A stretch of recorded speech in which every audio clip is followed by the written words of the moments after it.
millions. Got cajillion, for sure. All right, we're almost live. All right, we are now live. So can folks hear us? You want to just type in the chat that, look at all those fun attendees, awesome. Anyone want to just pop in a chat that you can hear us? Come. Hello, hello, we'll type hello.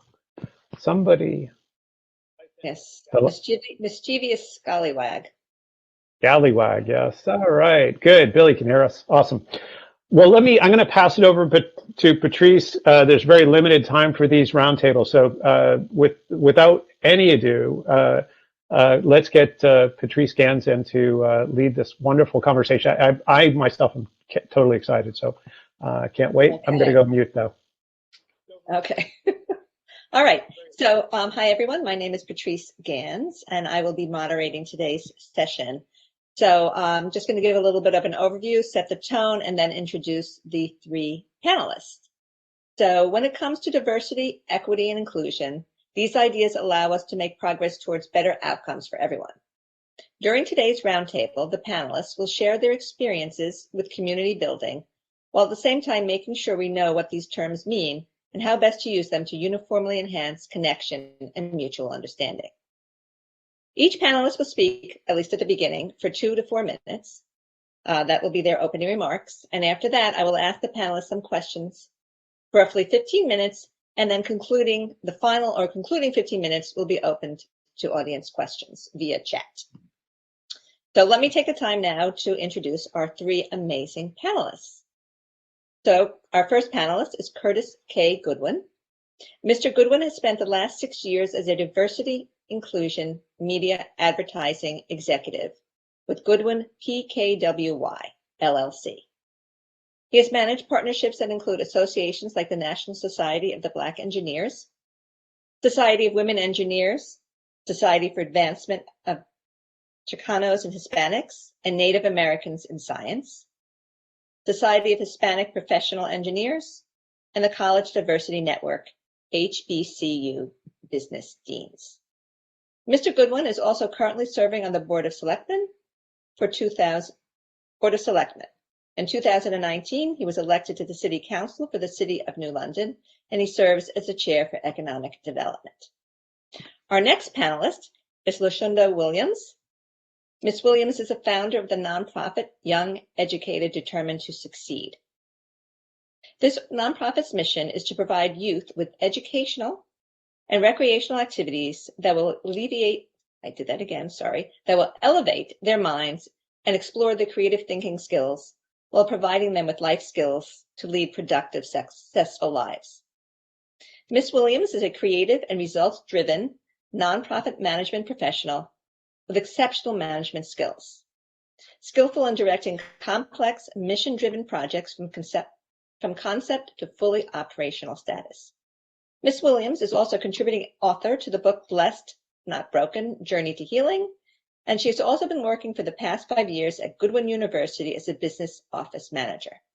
Our last panelist, Michelle Coate, comes from the Connecticut Center for Entrepreneurship and Innovation and Launch Hartford. Ms. Coate is an instructor for CTEA at the University of Connecticut School of Business. In this role, she helps students and faculty build and practice entrepreneurial thinking and skills, and provides them with resources and support in the formation of new ventures through Accelerate UConn and the CCEI Summer Fellowship Program. Ms. Coate also serves as director of Launch, a community-wide effort to make Hartford, Connecticut the best place on the East Coast to start or grow a business. The Hartford InsurTech Hub is one of the first programs of this initiative, but partnerships that build the community's reputation as a vibrant hub of innovation in digital health, advanced manufacturing, as well as a great place to build and grow a company continue to emerge. So I would like now to have each panelist share their opening remarks, and then we'll take some questions. Or I'll pose some questions. So, Lucinda, did you want to start?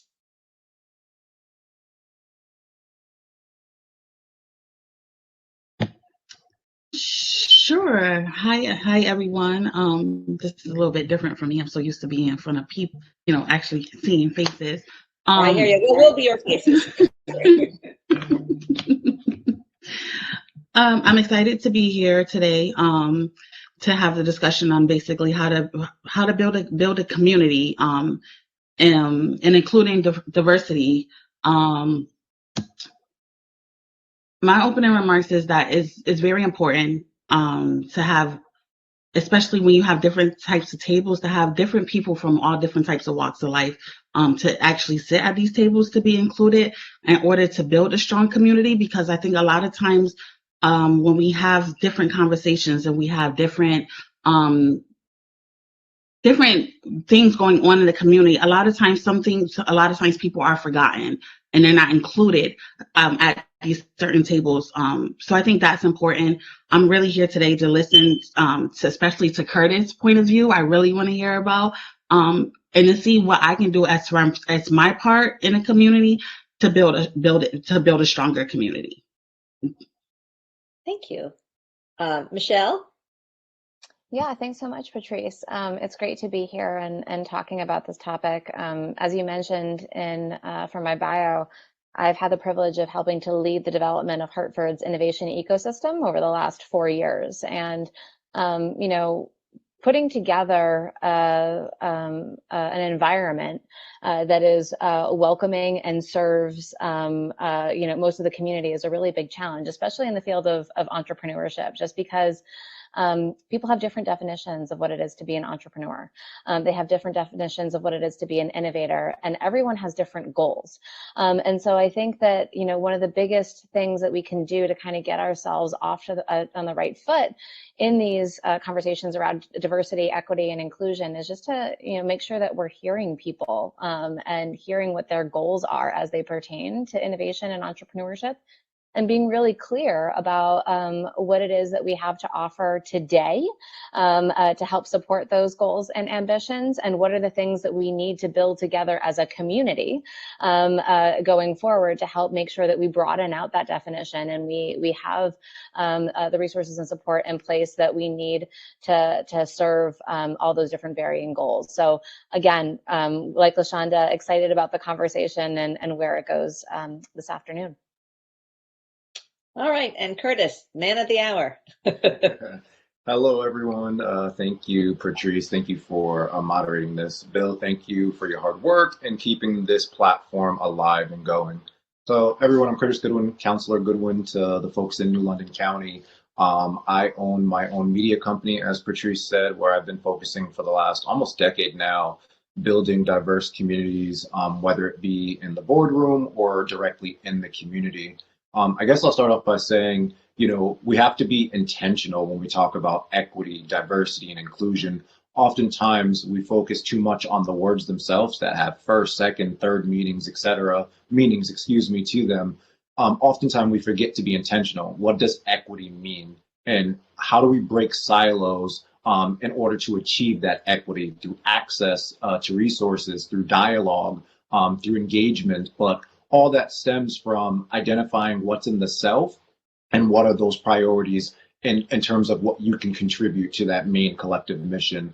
Won't get too far ahead and just spieling off. Really excited to just engage in conversation. If you're in the chat, feel free to chat and ask direct questions. I would love for this to be as engaging as possible so I can give the most information that I can give.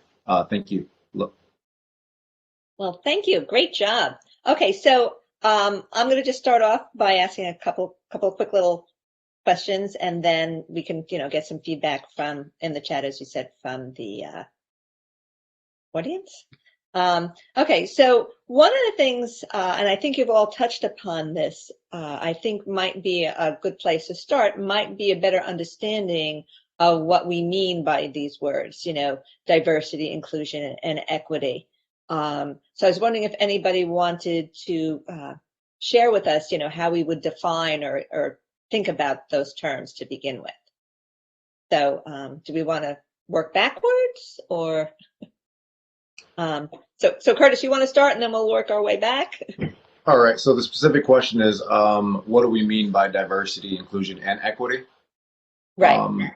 I guess it's pretty self-explanatory in 2021. When you look around your table, your environment, your community, who do you see? Is it reflective of the community, and is it missing other representation that doesn't look the same as you? If the answer is it doesn't reflect the community that you're serving, and or it's not reflective of the general population, then you don't have diversity, you don't have inclusion, thus you don't have equity. There are missing voices, there are missing populations at the table. Also, when you think of inclusion and diversity, don't just think of skin color. It could be age, it could be female, it could be, you know, being Native American on a reservation. Inclusion is just being representative of all that exists in America and or beyond.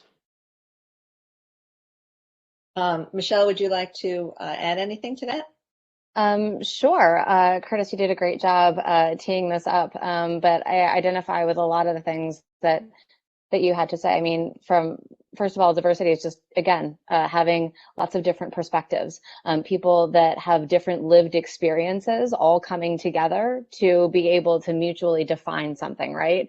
Inclusiveness is really important too, because that's how you get that diversity of thought that helps to propel innovation forward. You know, I remember distinctly when I was first going to technology conferences, it was probably the only place that I had ever encountered in public where there was no line for the ladies' bathroom, okay? Like, it was the kind of like the greatest thing in the world and also the most intimidating thing in the world, because I was walking into these big boardrooms and there was nobody around the table that looked like me. I was the only person under the age of 30, and I was often the only female in the room that wasn't serving beverages of some sort. And so when you're sitting in those seats, right, you know, the definition of kind of equity comes into the room as well, because there's a lot of lingo and jargon and kind of you know, club sort of affiliations that go in. And if you're coming in for the first time, those things can be really, really daunting and very, very off-putting. And so, you know, equity comes to the conversation when you're talking about making sure that you're providing an open environment where everybody feels comfortable to be able to participate, everybody can participate, and that diversity of thought is able to come through. So just a few thoughts from me, but would really love to hear Lucinda's point of view as well. I would too, but we lost her. Uh-oh. Well, as soon as she joins I'm us. supposed to be back. Yes, yes. Okay. I just have a quick question. And just to dovetail off this a little bit, because I have a problem with understanding the difference, and I don't know if this is applicable or not, but the difference between equality and equity. Right? Is there a difference, or is it just semantics? I mean, I think I'll take a first stab at this, and please feel free to chime in, Curtis. But I think the difference for me is a little bit about that last point that I touched upon, right? So equality means that there's the same conditions for everybody across the board, regardless of where you come from. And equity means that no matter where you come from, there's a set of conditions that help to get the best out of you or prepare you to be able to participate fully alongside any other peer that you may encounter, regardless of your background, where you come from. So that's the real distinguishing point from me. Curtis, like, please feel free to jump in. Michelle, you hit it. That's exactly what I was going to say. It's not a zero-sum game, and you have to have both in order to achieve equity in totality. You know, you need equality, but you also need to separate it from equity. Patrice, to your point, you know, it's not just jargon or buzzwords, et cetera. These all have implications on society, on communities, when we, you know, mesh them together and think that you're solving one problem when the two are two totally different things in order to achieve, you know, robust communities that have diversity at the heart of it. So Michelle, you hit it right on. There's nothing to add to that. Well, and I think what you just said about creating robust communities is kind of our goal, right? That's exactly what we're looking for. So how do people get started? I mean, how do we create those communities that we know we want? I guess I'll jump in there. The first thing is accepting that we don't have equity within our organizations, within our communities, within our departments, accepting that responsibility or role that you play at whatever table that you are a part of, in being a part of solutions and not just ignoring it. Or oftentimes I face leadership, especially in the tech communities with tech HR people, where it's too costly to achieve equality and equity. And there's no price that you can put on achieving that that's not worth the return that you're going to get to build sustainable, robust companies and communities. Oftentimes people overlook the hard work that goes into it because it's not, you know, it's not first nature. It's not something they're conditioned to. So it's this cycle of, well, it's too hard, it's too costly, thus it's going to affect our bottom line, not realizing that you're going to achieve much more success, much more profitability on the long run when you have diversity of thought, diversity of leadership at the table. Right. Michelle, anything? Yeah, I mean, I think it also comes down to, you know, a little bit of what I said in the intro of really just understanding what everybody's goals are, right? Like when you're building a community, you've got to kind of look around you and see who is part of that community, what it is that they want to achieve, and listen to those goals and objectives and figure out how to make it happen, right? So the other thing that's really kind of powerful in this is the power of personal relationships. And when I think about the way in which I was able to overcome those first few environments where I was sitting there feeling like I didn't belong, and not really sure how to engage, right? Feeling super self-conscious. It was relationships that I struck with people who were willing to help me figure it out. And I think that's what I really feel is super powerful about the community that's starting to develop through Launch in Hartford.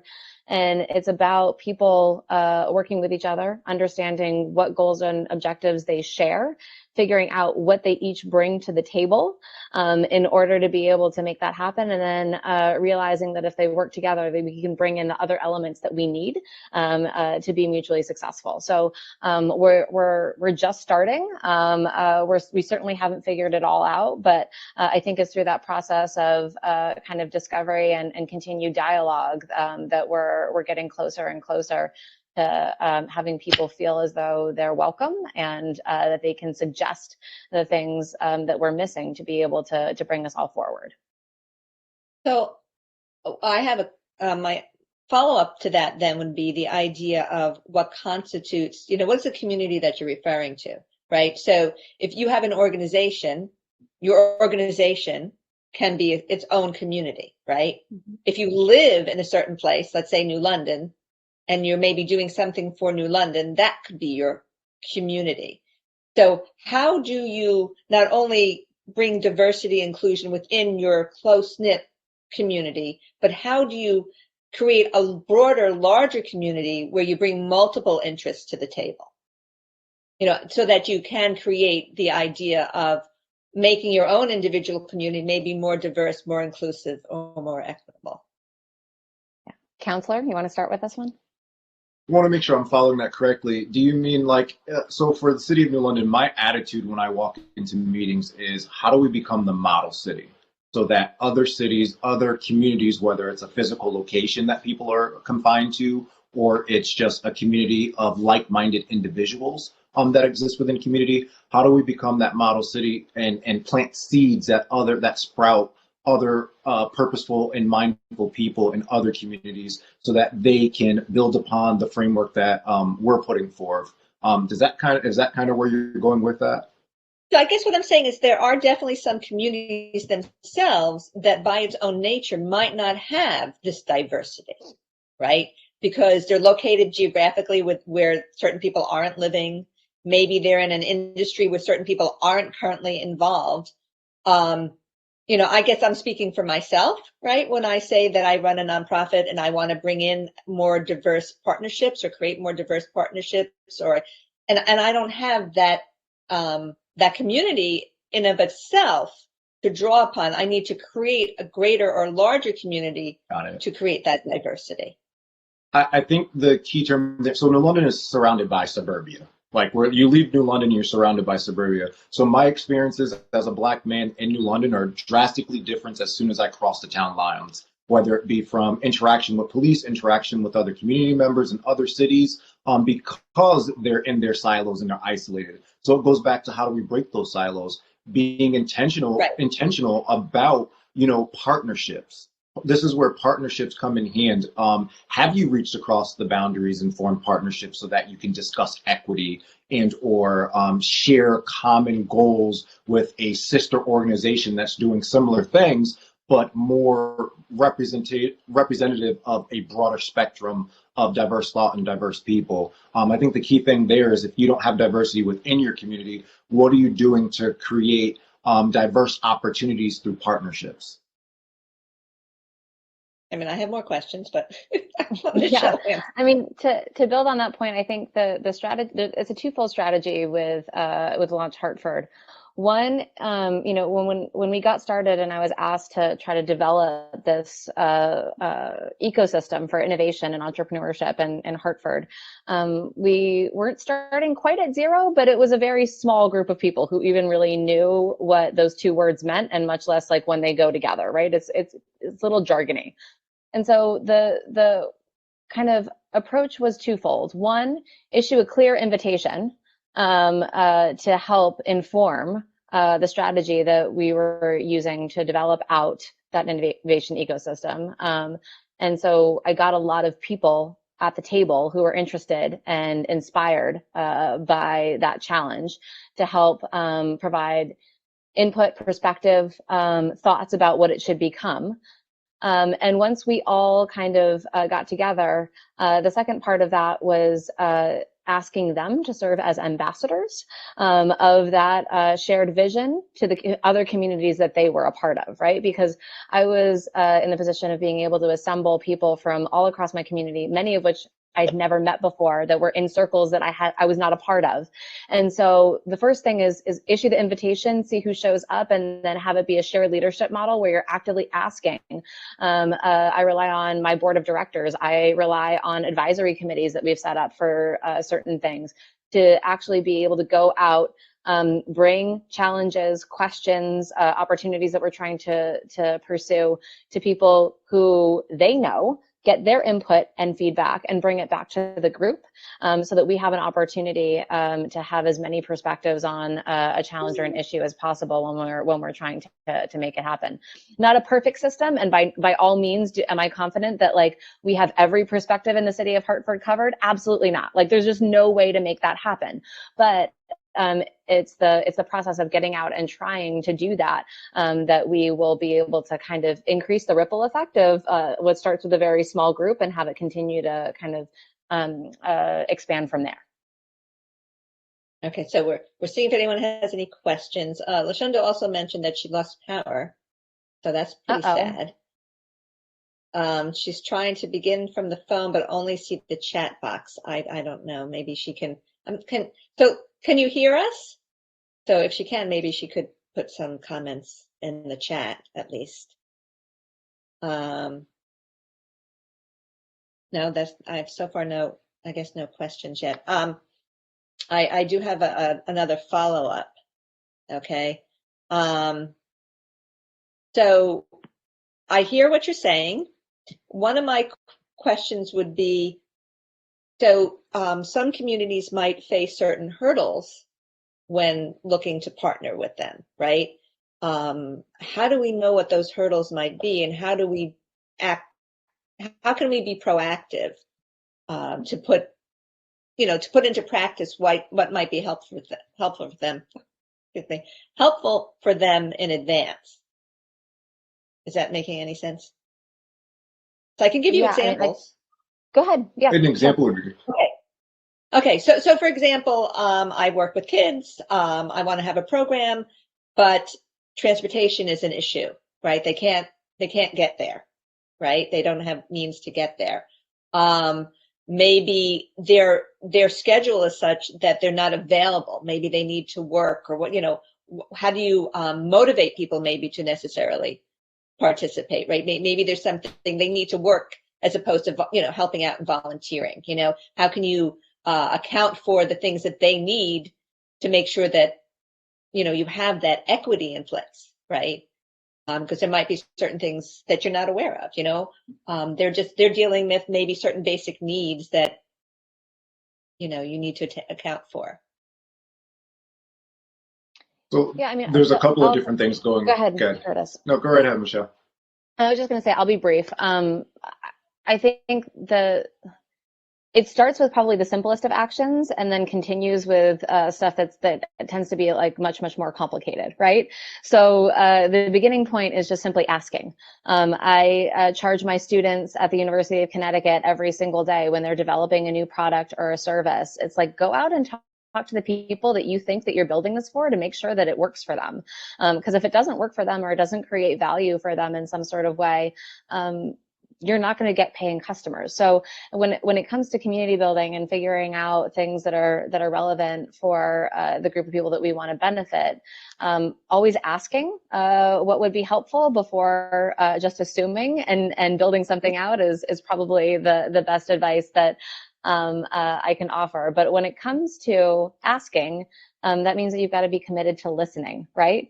And that's where the creative problem solving comes in, because a lot of times the answers that you get are really difficult to take on, and you've got to challenge yourself to figure out, okay, well, if there's some sort of fundamental obstacle in here, maybe I'm not the right person to address that challenge head on, but what we can do is work through another group of people that is best equipped to be able to mitigate that challenge and make it easier for people that we want to participate. And that's also where the power of community partnerships comes in from my perspective, because having that information and being able to go to another group of people and say, hey, I would really like to be able to do this, but what I'm hearing and understanding is that this is an issue. Will you help me figure out this piece because it's within your realm of expertise?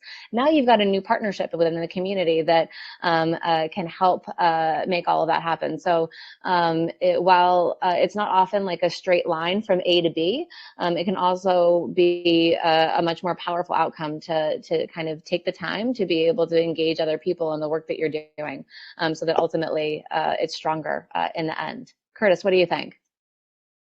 No, I think you're spot on. I mean, a lot of the things is listening, critical thinking skills, not rushing to provide a solution and or be the problem solver that can fix all the problems of equity, equality, et cetera, because it takes a lot of partnerships. Sometimes it's on the ground level. Sometimes politics get in the way, policy. You had mentioned, access in terms of transportation. Perhaps the programming can meet the students or you, where you can partner with a church, where you can partner with a school, after school programming place. The other thing is, don't be afraid to be wrong in this. There's no such thing as a right answer when you're communicating and when you're listening and you're truly engaged. I think the biggest thing is that you have to be encouraged to just build trust. Most folks that are underrepresented or fearful of what's next or forming that partnership, I know for myself speaking, as a person of color who's always the only person of color at the table, I much rather know that I can trust the individual or the partnership than anything else. The rest of it can come organically when you have that sense of trust, and then it builds that sense of partnership. But you cannot be afraid to be wrong. You had mentioned in the beginning, Patrice, looking at the nuances and the hurdles that are going to be in the way. We know in life there's always some unforeseen hurdles, so you can't live life always looking or trying to understand the hurdle. If you're acting on purpose with intention, being very thoughtful about each move and listening at first,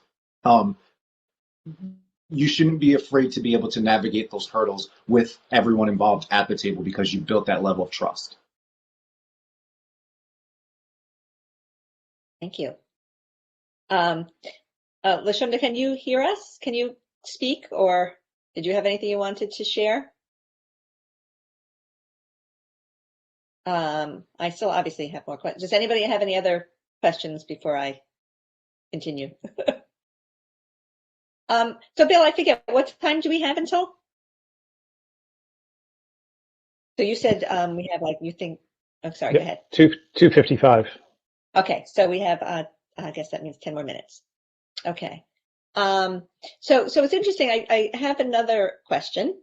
So based on today's climate, do you think that certain underrepresented groups might feel, I don't know if this is the right word, tokenized, I don't know if that's a word, but if you reach out to them, will they kind of feel like, you're just doing that to be politically correct? I mean, does the current environment make it a little bit trickier to create those partnerships? You're shaking 100%. 100%. The current environment has exacerbated whether results, barriers, conflicts. The biggest thing for me, again, is what's the intent? What's the purpose behind reaching out? You have to be 100% confident in the intent or the reasoning of why you're looking to partner with me. For me, outside of color, because I do see color, but I'm appreciative of diversity and color. For me, it's more about what is the meaningful exchange. Let's bring it back to the basics of, civilization. There's an exchange. I have something you need, you have something I need, and we're equal in that exchange because I gain something and you gain something. No person loses. So when I reach out to partner, I need to know what value I'm bringing and what it is I'm looking to receive. So there's that mutual exchange of goods or services, etc.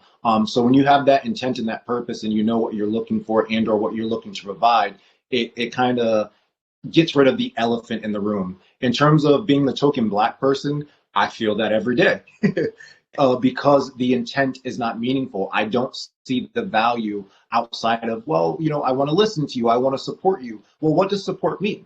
Does support mean that you just picked me to be at the table and I'm the only one? I'm never a firm believer, if we're speaking just on diversity in terms of color or underrepresented populations, I'm never a firm believer and or an advocate of asking one person of the diversity that you're looking to include being at the table. No person, whether it's a woman, a female, whether it's a Black person, a Native American, someone on the LGBTQ spectrum, is looking to be the only one at the table to face that uphill battle alone. So again, it's looking at what does it feel like to be isolated or to be outside so that I can be comfortable to contribute value. So it's really just being purposeful and meaningful with your intent and just being super thoughtful on what that is. And always, remembering to do a check-in.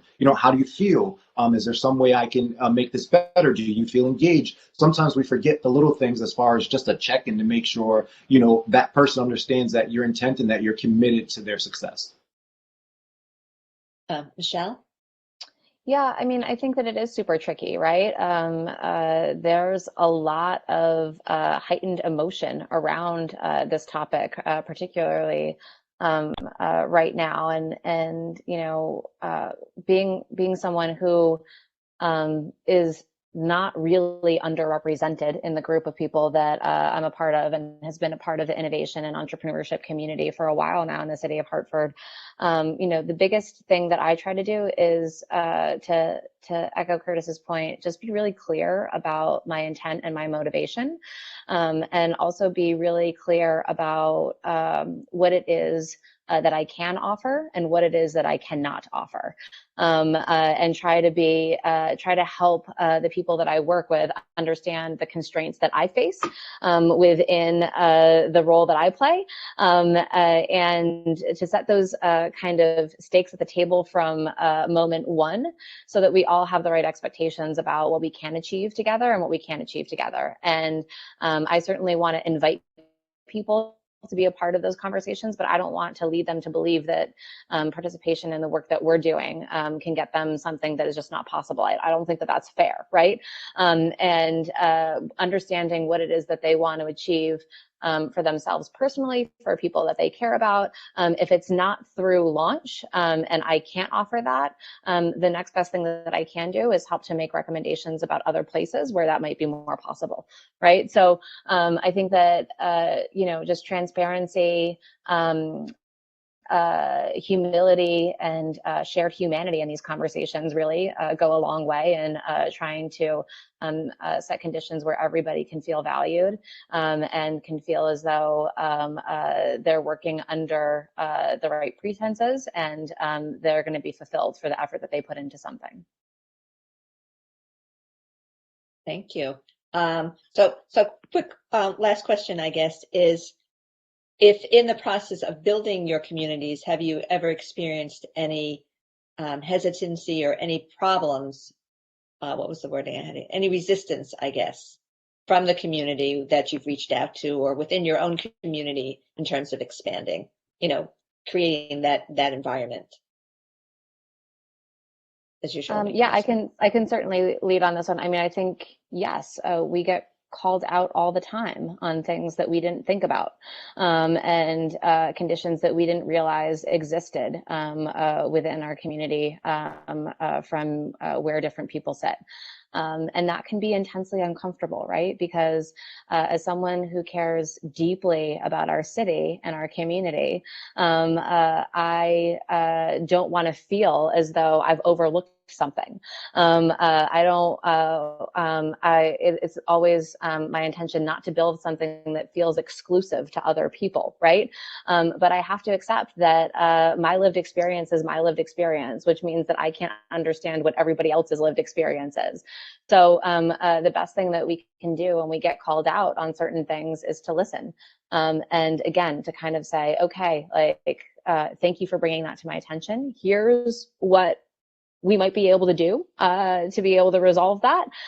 Here are the places where I'm struggling and what I need to be able to demonstrate in terms of further progress to keep what we have going and to keep support going. Let's work together to figure out how to problem solve for the issue that you've just pointed out is a problem. So yeah, I mean, I think that's how you grow as an individual is to kind of realize that you don't know what you don't know. And then it's at that choice point to figure out what you do with that information and who you align yourself with in order to, get better together. So that's my take on this. Curtis? Yeah, thank you, Michelle. I wear two different hats. So in my profession, I have to go into environments that that are exclusive and they lack inclusion and diversity, and I have to go in and remind them that it's a top-down approach. Like if your senior most person is not invested in or practicing what they preach in terms of what they sign into legislation, into policy, then it's not going to be echoed or it's going to happen in these silos where the effects are not scaled. Then I walk into my other hat as a city councilor, and I'm in an extremely diverse community, which is, I guess, 60%, filled with brown and black individuals who are underrepresented. For the first time, we now have representation in terms of leadership on the council, where the majority of us are black and brown, and we're reflective of our community. But in this sense, I have to deal with the reverse, which is the folks that are typically what's considered the good old boys club, and or the folks that were typically Caucasian and were the leadership, they feel this resistance or that they fear that they're losing a sense of, in all honesty, it's just feeling like they have ownership over the land, over the people, over the budget, etc. So I have to go in there and realize and help them understand how we can work together to achieve common goals. How it's not infringing upon their right to vote, it's not infringing upon their tax money. In all honesty, getting them to accept their biases and realize that it's not about calling someone a racist. It's about understanding the role you play in achieving equity and equality, or the role that you do not play from hindering us from achieving it. So really it comes to a lack of understanding or a need for understanding on all sides, and then being very clear and purposeful about the end goal. Fantastic, thank you. So I think we only have 1 minute left. So I'm going to give a last call out, see if anybody has any questions from the attendees. Any questions out there? Any comments? Bill, do you have a question? No, but I really want to thank you and Curtis and Michelle and LaShonda. Sorry we lost you, but this is such a critical topic, obviously generally, but also as community builders. And we're not done. There's a whole lot more work to do, and I think the comments made today really underscore where we can go and kind of what the path ahead is. And you know, I think everything from what Michelle said in terms of listening to what Curtis talked about in terms of sort of reframing discussion so that people hear with new ears. But I also wanted to make sure folks know kind of where we're going from here as well. So we've got, it's now 2:55. We've got kind of an open half hour for booth visiting and kind of connecting out with folks that are exhibiting.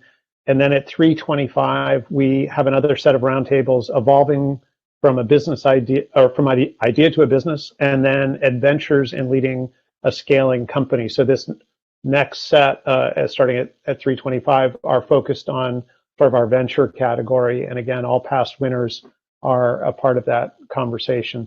So thank you all for participating. And this is recorded, so all your great wisdom will be around for others to glean over time. So Michelle, Curtis, Patrice, thank you so much. Thank you. Bill, thanks for the forum. Thank you. Awesome. Well, let's hop into the rest of the day. Enjoy. Okay. Bye-bye. Bye now.